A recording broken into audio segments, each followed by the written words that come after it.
Fala galera, sejam muito bem-vindos a mais nova temporada do Resenha. E dessa vez com um tema um pouco diferente. Vamos falar sobre vida após a morte, sobre ressurreição, sobre reencarnação e sobre outros assuntos relacionados ao espiritualismo. Você sabia que, de acordo com a Bíblia, o espiritualismo vai ser uma das ferramentas usadas pelo inimigo para desviar os cristãos dos últimos dias? Sério, gente. Ellen White diz que, mediante dois grandes erros, a imortalidade da alma e a santidade do domingo, Satanás irá envolver pessoas em seus enganos. Aí você pensa, mas PJ, eu não vou acreditar nessas coisas. Será? O inimigo é ardiloso e ele vai usar todas as ferramentas possíveis para convencer você. Mas você pode se precaver. Por isso que hoje eu vou te mostrar quais são as 5 estratégias que o inimigo usa para te convencer de qualquer coisa, baseado no que aconteceu lá no Jardim do Éden. E eu já te adianto que a 5ª estratégia é uma das mais poderosas. Então, vem comigo.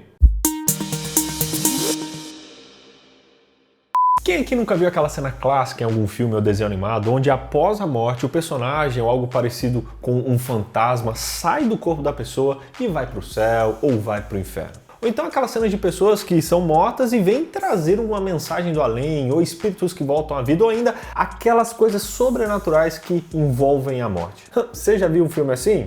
Tem muitos por aí, né? A gente vive num mundo que é obcecado por tudo que é sobrenatural. Se você for colocar no papel e observar bem, você vai perceber que a grande maioria dos conteúdos que a gente consome nos dias de hoje tem algo espiritual. Coisas como o espírito fora do corpo, fantasmas, monstros, zumbis. Gente, isso aparece em tudo quanto é coisa. E, de fato, o espiritualismo inundou o nosso mundo. Mas espera aí, BJ, o que você quer dizer com espiritualismo? Vou te explicar. Espiritualismo é diferente de espiritismo, que é uma religião propriamente dita. E também é diferente de espiritualidade, que é um conceito que se refere a como uma pessoa se relaciona com o seu propósito e com o seu sentido de vida. Espiritualismo é diferente de espiritismo e é diferente de espiritualidade. O espiritualismo, ele é um movimento baseado na crença de que todos nós temos um espírito e que após a morte esse espírito continua agindo e tem a capacidade e a inclinação para se comunicar com os vivos. Ou seja, o espiritualismo ele diz que existe uma experiência imediata após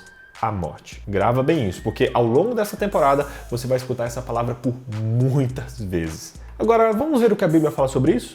E se você segue outra crença, por favor, não se sinta ofendido com o que eu vou falar aqui, combinado? Eu vou mostrar a visão bíblica sobre o assunto, ok? Ok.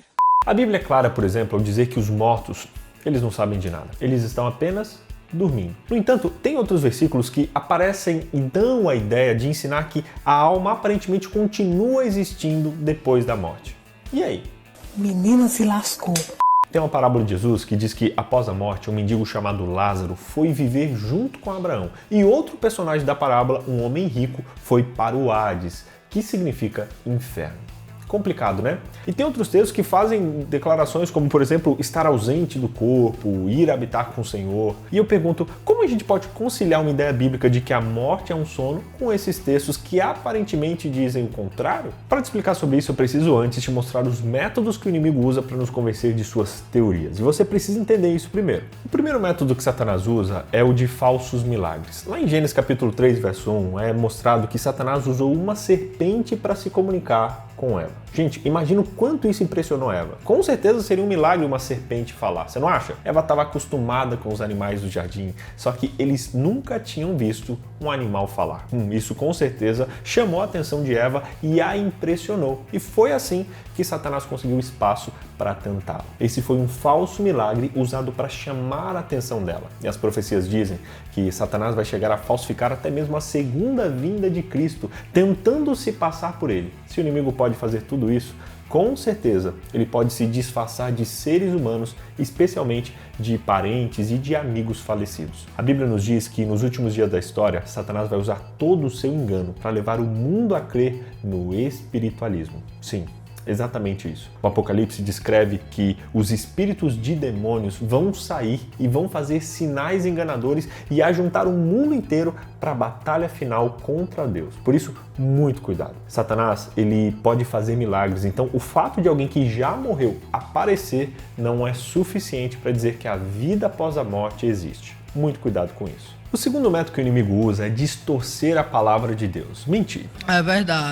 Esse para mim é um dos mais perigosos. Ele fez isso ao dizer para Eva, dizendo assim, É verdade que Deus disse não comam do fruto do jardim? Gente, Satanás distorceu a palavra de Deus. E ao longo da história, ele vai deturpar a palavra de Deus, omitindo o que está nela, acrescentando o que não está nela ou citando partes de fora dela. Satanás disse para Eva duas mentiras que estão relacionadas. A primeira é que se ela desobedecesse o mandamento de Deus, ela seria como Deus. E a segunda é que se ela fizesse isso, ela não morreria.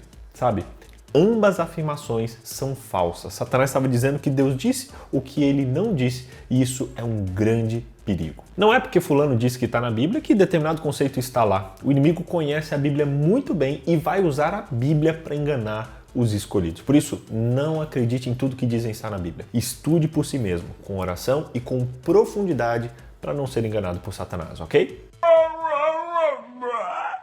A terceira estratégia é o diálogo, é o papinho. Aí você fala, como assim, BJ? Satanás citou a palavra de Deus de maneira equivocada por uma razão específica. Ele queria conversar com Eva e sabia que a melhor maneira de atingir esse objetivo era fazer uma declaração imprecisa. Como esperado, Eva corrigiu a distorção e aí eles começaram uma conversa. Nessa conversa, as palavras da serpente confundiram a mente de Eva. Ela pensou consigo mesma, se a gente não vai morrer, se eu vou ser como Deus, então por que não é um problema comer desse fruto? Satanás plantou essa pergunta na mente de Eva.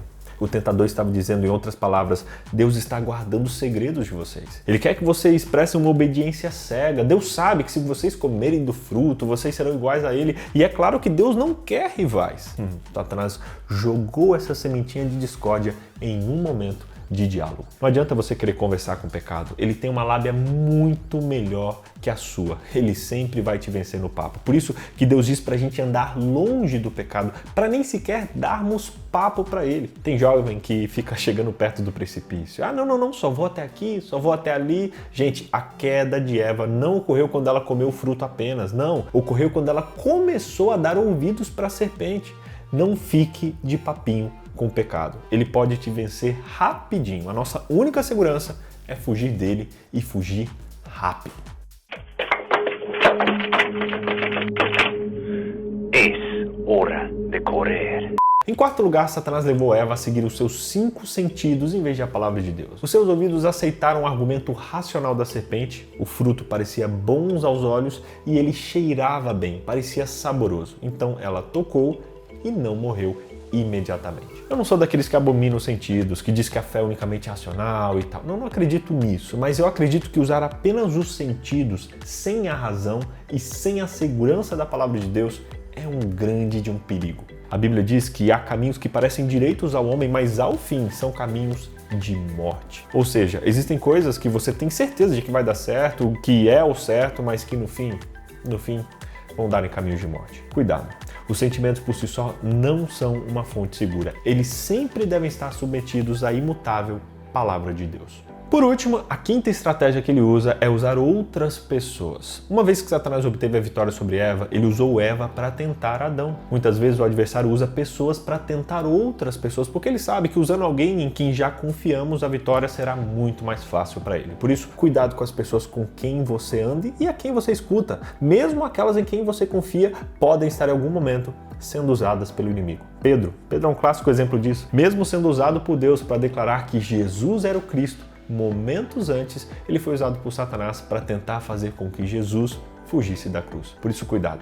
Sempre confirme a palavra de homens através da palavra de Deus. Só assim você estará seguro. Resumindo as estratégias usadas por Satanás, estratégia 1, ele faz falsos milagres. Estratégia 2, ele distorce a Bíblia. Estratégia 3, diálogo, papinho. Estratégia 4, seguir os sentidos apenas. E estratégia 5, usar outras pessoas. Mas BJ, agora que eu sei as estratégias do inimigo, o que eu devo fazer? Olha, seguir a estratégia de Cristo é a melhor solução. Você precisa aceitar a palavra de Deus como base da sua vida. Jesus, quando estava tentado, ele usou a palavra de Deus. Por isso, faça o mesmo. A gente não pode confiar cegamente nos sentidos, no raciocínio, no sentimento, nem mesmo no milagre ou no que as pessoas dizem. No conflito final, a questão será a mesma do início. Será que nós vamos obedecer à palavra de Deus ou vamos obedecer à palavra do inimigo? Ele tenta fazer a gente se afastar de Deus. Ele faz isso tentando desviar a gente da palavra. Desde a antiguidade, a maior parte da humanidade esteve afundada na ignorância por não ter a Bíblia. E hoje nós temos a Bíblia